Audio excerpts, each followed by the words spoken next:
অনেক ধরনেরই পরোটা খেয়ে থাকেন। আজ আমি ওটসের আলু পরোটা আপনাদের সঙ্গে শেয়ার করব।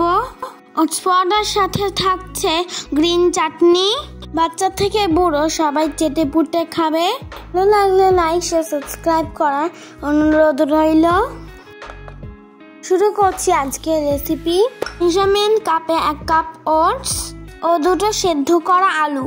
এবার একটা মিক্সার গ্রাইন্ডার নিয়েছি। মিক্সার গ্রাইন্ডারে দিয়ে দেব ওটস, 1/2 কাপ সুজি।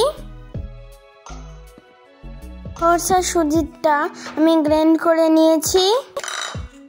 বাটিতে ঢেলে নিলাম। দিয়ে দিলাম 1/2 কাপ ময়দা, 2 চামচ চালের গুঁড়ো। সমস্ত উপকরণগুলো আমি ভালো করে মিশিয়ে নেব। আমার মেশানো হয়ে গেছে। এবার আমি সেদ্ধ করা আলুটা গ্রেট করে নেব। আমার সব আলু গ্রেট করা হয়ে গেছে। এবার ওটস ও সুজির মধ্যে দিয়ে দেবো 1 চামচ লবণ, জিরের গুঁড়ো, ধনের গুঁড়ো, গোলমরিচ গুঁড়ো। এবার আমি এই সমস্ত মশলা উপকরণগুলো আমি ভালো করে মিশিয়ে নেব।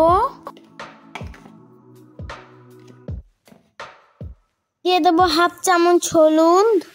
আবার আমি ভালো করে মিশিয়ে নেব। দিয়ে দিলাম মেজারমেন্ট কাপে 1 কাপ জল। এবার আমি ভালো করে মিশিয়ে নেব। দিয়ে দেবো আর 1 কাপ জল।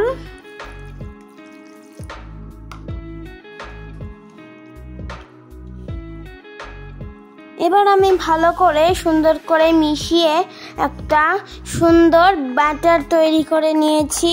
বন্ধুরা, এটি কিন্তু খুব পাতলাও হবে না আর খুব ঘনও হবে না। ব্যাটারটা ঠিক এইরকম থাকবে। এবার আমি গ্রেট করা সেদ্ধ আলুটা দিয়ে দেব। আবার আমি গ্রেট করা সেদ্ধ আলুটা সুজি ও ওটসের ব্যাটারের সাথে ভালো করে মিশিয়ে নেব।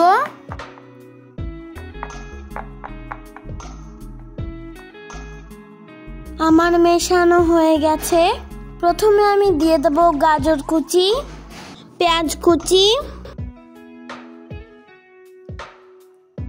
দিয়ে দেব গ্রেট করা ফুলকপি, শুকনো লঙ্কা কুচি, কাঁচা লঙ্কা কুচি, দিয়ে দেব কুচানো মেথি পাতা।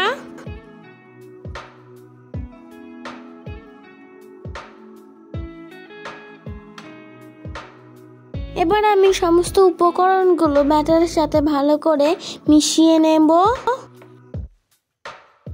দিয়ে দেব আদা কুচি। আবার আমি ভালো করে এই আদাটা মিশিয়ে নেব।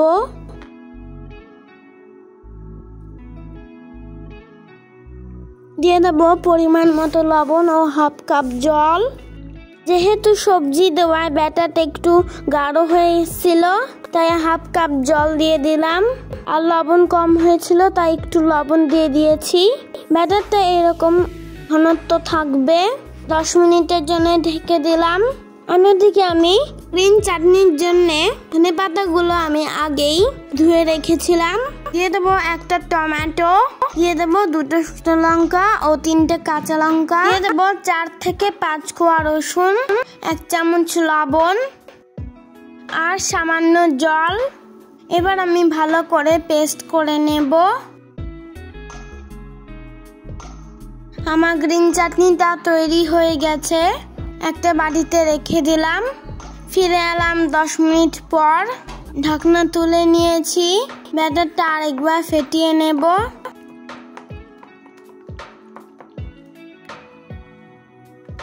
দেখুন বন্ধুরা, এই রকমের কিন্তু ঘনত্ব হবে। আমার ব্যাটারটা তৈরি হয়ে গেছে। গ্যাসের উপর নিয়ে নিয়েছি একটা ফ্রাইং প্যান। ফ্রাইং প্যানটা গরম হলে দিয়ে দেবো 1 চামচ সাদা তেল।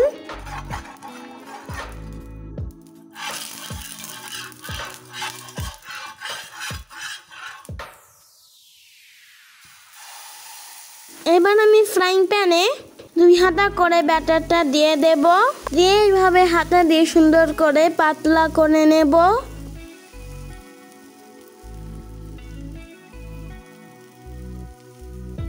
মিডিয়াম হিটে আস্তে আস্তে ভাজতে থাকবো।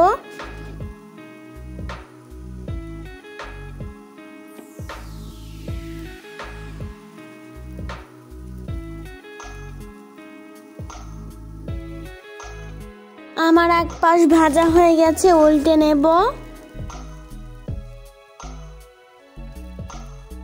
দেখুন বন্ধুরা, দেখতে কত সুন্দরই না লাগছে।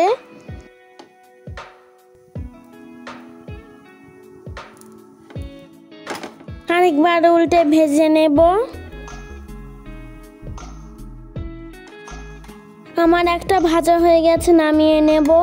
একইভাবে আরেকটা বানিয়ে আপনাদেরকে দেখিয়ে দিচ্ছি।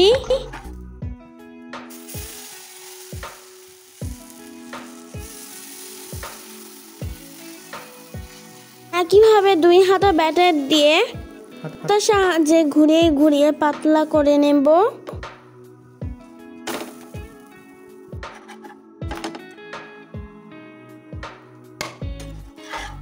মিডিয়াম আঁচে উল্টে পাল্টে ভেজে নেব। আমার দ্বিতীয়টাও ভাজা হয়ে গেছে, নামিয়ে নিলাম। একইভাবে এবার সবগুলো ভেজে নিয়েছি।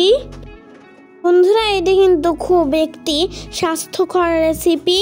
বাচ্চা থেকে বুড়ো সবাই চেটে পুটে খাবে। আমি আপনাদেরকে একটা ছিঁড়ে দেখাচ্ছি কতটা নরম হয়েছে। এইভাবে ধনেপাতা গ্রিন চাটনি দিয়ে পরিবেশন করবেন, খেতে কিন্তু অসাধারণ লাগবে। ভিডিওটা আমি এখানেই শেষ করছি। ফিরে আসবো নতুন কোনো রেসিপি নিয়ে। ততক্ষণের জন্য ভালো থাকবেন, সুস্থ থাকবেন। Tata bye bye, tata bye bye.